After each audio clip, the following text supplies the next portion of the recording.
Okay. And then so finally, the last CSTP that I'd like to address would be 4.5. So adapting instructional plans and curricular materials to meet the learning needs of all students. Like I had mentioned earlier, I know that as much effort as I put into addressing what I believe to be the students' needs, obviously each student is they have individual learning needs, and specifically the language acquisition, considering how diverse the classroom is. Being able to address all of the students' needs is really critical for me in the classroom.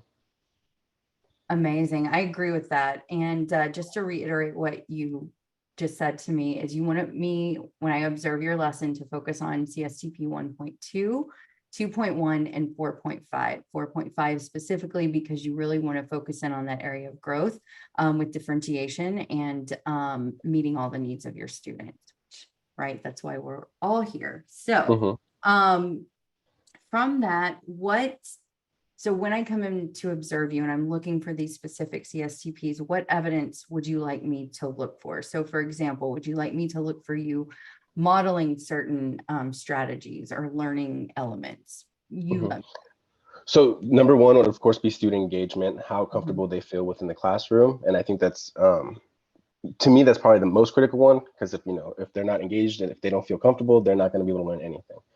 Um, and then in terms of instructional lesson, yeah, I think modeling was the big one, being able to show them how to do what I expect of them, what the expectations are, and how the process should play out for them, especially for those students with the IEPs and the ones that are having difficulty with the language acquisition, being able to see an example of what is expected, I think again is going to be very critical for them to, achieve uh, their max potential.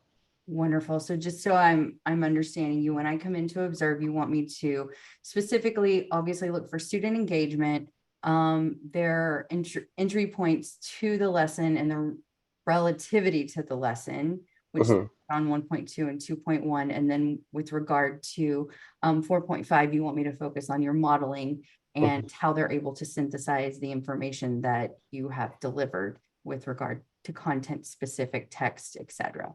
Yes. Wonderful.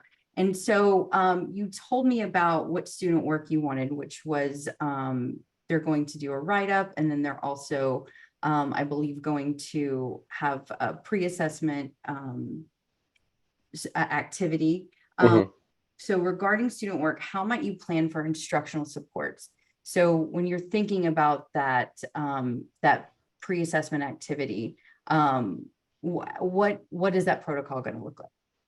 Um, Really in the beginning it should be pretty free form, just essentially letting them know or allowing them to tell me what they know in the moment. And so going into it, I anticipate a bunch of them telling me I have no idea what this event occurred, right? It happened even before I was born, so it would be a bit of a stretch to believe that they're going to know anything about it initially. So after that initial hurdle, I ask them to go ahead and research the item, right? Research the event and use those research skills and try to figure out what happened, what occurred, what was important, what was relevant, why does this matter to me, right? So I think that'll be the first step Okay. regarding that. That sounds great. Um, I hear a lot of connection and tie-in to 4.5 CSTP and then Mhm. um, 1.2 and 2.1 with how you're going to set up those protocols.